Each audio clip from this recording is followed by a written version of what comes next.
पूजा नाम की महिला अपनी बेटी के साथ दोस्तों केदारनाथ जाती है क्योंकि उसे भोलेनाथ के दर्शन करने हैं। और अब वो दोनों माँ बेटी मंदिर की तरफ चलने लगती हैं। जैसे ही माँ बेटी मंदिर की तरफ चलती हैं तो रास्ते में एक 8 से 9 साल का बच्चा बैठा हुआ था और जो वहां पर फूल बेच रहा था।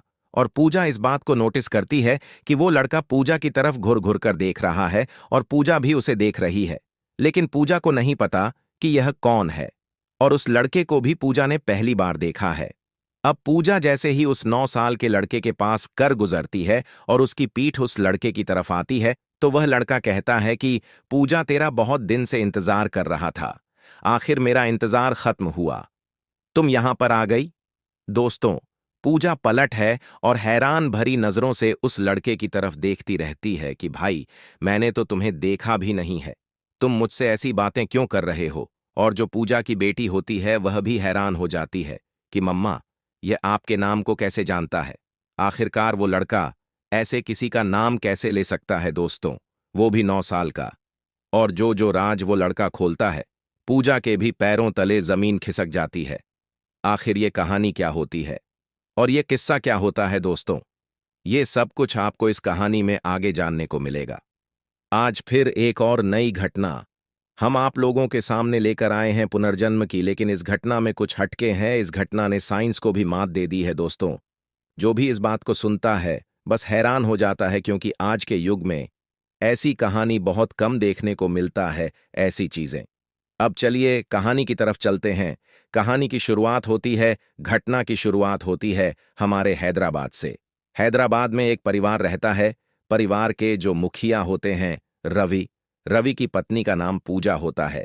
इकलौती बेटी होती है जिसका नाम आराध्या होता है। आराध्या 13 साल की होती है और रवि के माँ बाप भी उसके साथ रहते हैं। रवि अपने माँ बाप को बहुत मानता है और अपने माँ बाप से बहुत प्यार करता है। दोस्तों, ये सन होता है 2013 जून की यह बात होती है।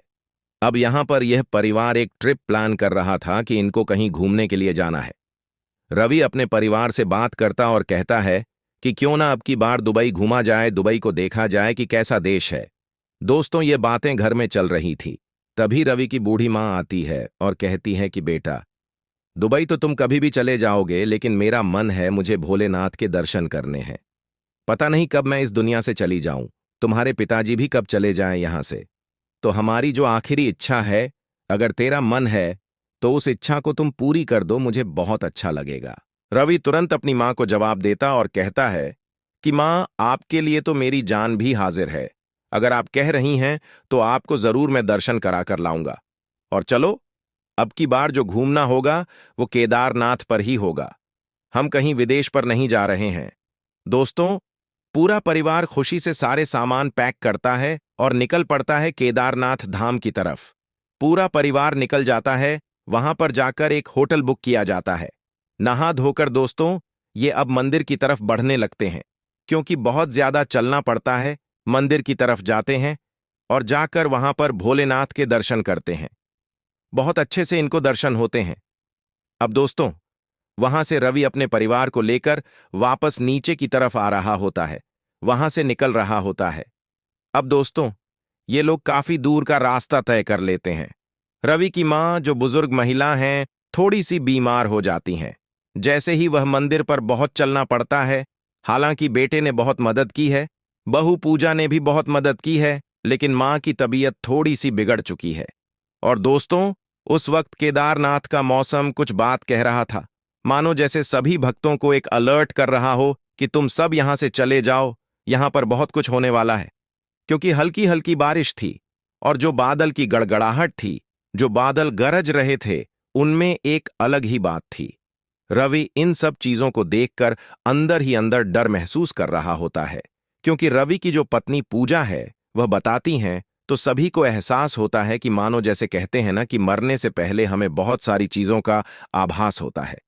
रवि अपने परिवार को सेफ्टी से एक ऊंचे से होटल में ठहरा देता है। कहीं ना कहीं रवि को लग रहा था। वह अपनी पत्नी से कहता है, यहां पर शायद कुछ होने वाला है। तूफान से पहले जो सन्नाटा होता है वही सन्नाटा आज केदारनाथ में 16 जून को देखने को मिला है। दोस्तों, 2013 में रवि अपने परिवार को एक होटल में सुरक्षित रोक देता है। अब रवि की मां के पैरों में बहुत दर्द था। जितनी भी वे घर से दवाइयां लेकर गए थे, वह खत्म हो चुकी थी। वहां पर हर चीज उपलब्ध होती है। रवि अपने परिवार को वहां पर छोड़कर अपनी पत्नी से कहता है, मां और बाबूजी का ध्यान रखना, मैं अभी गया और अभी दवाई लेकर आता हूं। दोस्तों, शाम का वक्त होता है। लोग डर रहे थे क्योंकि जो मौसम था वह और जो पहले साल थे उनसे ज्यादा खराब था। वहां पर सभी को एक अजीब सा डर लग ही रहा था। रवि स्टोर से दवाइयां खरीद रहा था। अब रवि जब स्टोर से दवाइयां खरीदता है तो दोस्तों, रवि के कानों में एक बहुत तेज आवाज आती है। आवाज इतनी तेज होती है कि मानो कुछ चीज फट चुकी हो। बहुत ज्यादा धमाका होता है। रवि उन दवाइयों को जल्दी से लेकर अपने होटल की तरफ जाने लगता है जहां पर उसका परिवार था, क्योंकि रवि को वहीं से डर लगने लगता है। लेकिन दोस्तों, इतना भी मौका नहीं मिलता।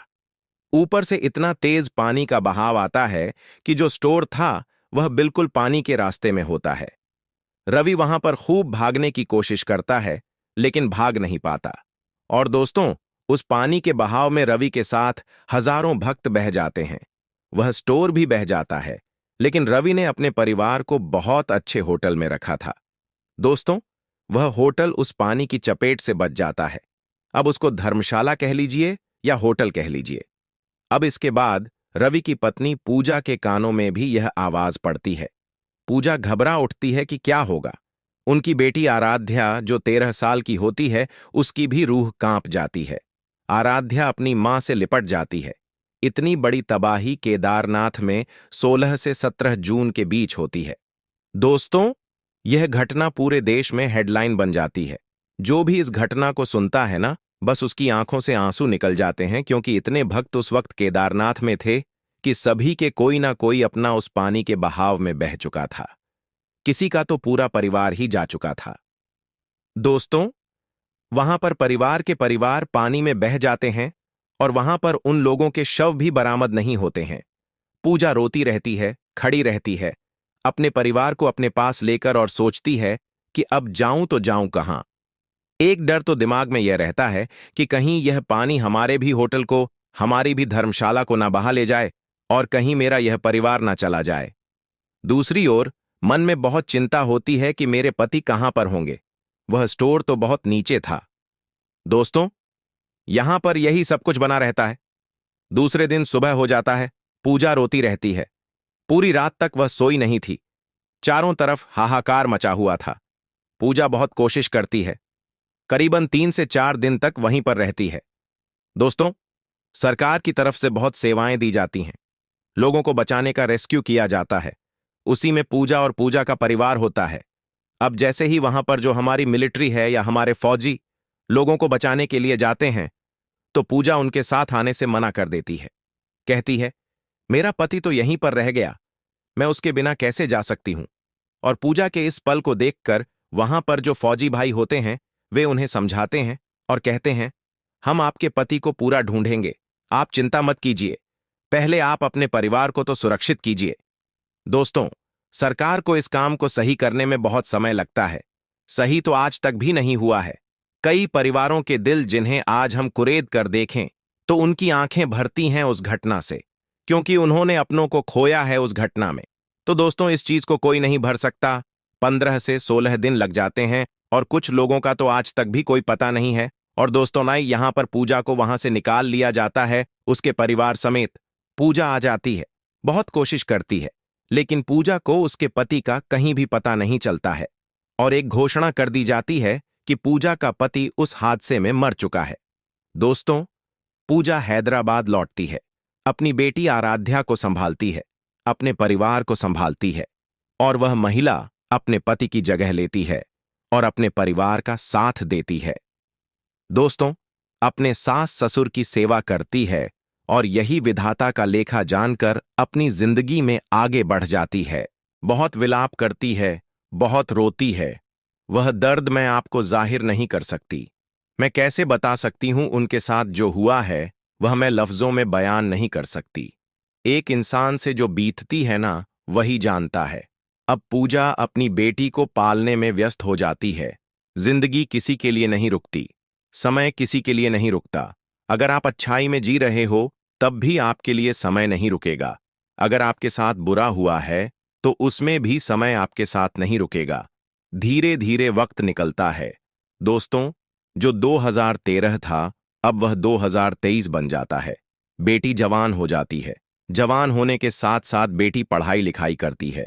बेटी ऐसी होगी 22-23 साल की। 22 साल की होती है और दोस्तों, बेटी अपनी पढ़ाई में मसरूफ रहती है। अब बेटी जहां पर पढ़ रही थी, वहां पर उसकी क्लास के जितने भी बच्चे होते हैं, साथ के लोग होते हैं, वे सभी कहते हैं कि हम तो केदारनाथ घूमने के लिए जा रहे हैं। अब वहां से जो आराध्या होती है, सुनकर ये सारी बातें अपनी माँ पूजा को बताती है और कहती है, मम्मी, मेरे पूरे साथ के जो दोस्त हैं, वह केदारनाथ जा रहे हैं और मेरा भी मन है। तो यहां पर माँ पूजा की आंखें भर आती हैं और उसे वही मंजर याद आ जाता है जो उसके साथ 16 से 17 जून को बीता था 2013 में। और यहां पर पूजा की आंखों से आंसू टपकने लगते हैं और कहती है, बेटी, तू उन दिनों को भूल गई क्या? वहां पर हमारा एक खास इंसान ऐसा गया है जिसकी कमी हम जिंदगी भर पूरी नहीं कर सकते। तो मैं तुम्हें वहां पर कैसे भेज सकती हूं? तो यहां पर जो आराध्या होती है, पूजा से जिद करने लगती है और कहती है, नहीं मां, मुझे जाना है। हम भगवान से मुंह थोड़े ही मोड़ सकते हैं। वह ऊपर वाला है, वह कुछ भी कर सकता है। जो आराध्या होती है, काफी समझदार हो जाती है। अब दोस्तों, जब आराध्या ज्यादा जिद करती है, तो पूजा उसके सामने घुटने टेक देती है। लेकिन पूजा एक शर्त रखती है। कहती है, दोस्तों के साथ नहीं भेजूंगी, तुम्हें मेरे साथ केदारनाथ चलना होगा। मैं तुम्हें अपने साथ लेकर जाऊंगी। दोस्तों, 2023 में दोनों मां बेटी अब केदारनाथ की तरफ चल देती हैं। बेटी आराध्या और पूजा अब वहां पहुंच जाती हैं। जैसे ही आराध्या और पूजा केदारनाथ में पहुंचती हैं, पूजा की आंखों से आंसू रुकने का नाम नहीं ले रहे थे। उसे वहां पर जाते ही अपने पति रवि की याद सताने लगती है। वह कहती है, महादेव, तेरी मर्जी में मर्जी है। मेरा पति तो चला गया, लेकिन आज भी मुझे वो पल याद आ जाते हैं तो मेरा दिल कांपने लगता है, मेरी रूह कांपने लगती है। पूजा अपने आंसुओं को पोंछकर आराध्या का हाथ पकड़कर पैदल यात्रा शुरू करती है। उनके पास थोड़ा सा सामान होता है और वे पैदल चल रही होती हैं। रास्ते में पूजा उन पलों को याद करती रहती है। तभी रास्ते में एक 9 साल का बच्चा बैठा हुआ फूल बेच रहा होता है। पूजा उसे दूर से देखती है। वह लड़का पूजा की ओर लगातार देख रहा था, मानो जैसे वह पूजा को जानता हो। पूजा धीरे धीरे उसके पास पहुंचती है। जैसे ही वह फूलों की टोकरी के पास जाती है, वह लड़का कहता है, पूजा, तुम कहाँ हो? बहुत दिनों से तुम्हारी राह देख रहा था। आज तुम मुझे मिल ही गई। अब तो मैं तुम्हारे ही साथ रहूंगा। पूजा अपने कदमों को रोकती है। आराध्या का हाथ अभी भी उसके हाथ में होता है। वह कहती है, अरे बेटा, तुम ऐसी बातें क्यों कर रहे हो? लड़का जवाब देता है, तुम मुझसे बेटा मत कहो, मैं तुम्हारा पति हूं। आराध्या अचानक से धड़ाम से जमीन पर बैठ जाती है। पूजा हैरानी से कहती है, हाय, कितना छोटा सा बच्चा है। माना कि मेरा पति इस दुनिया से चला गया, लेकिन तुम ऐसी बातें क्यों कर रहे हो? बेटा, तुम्हारी मां कहाँ है?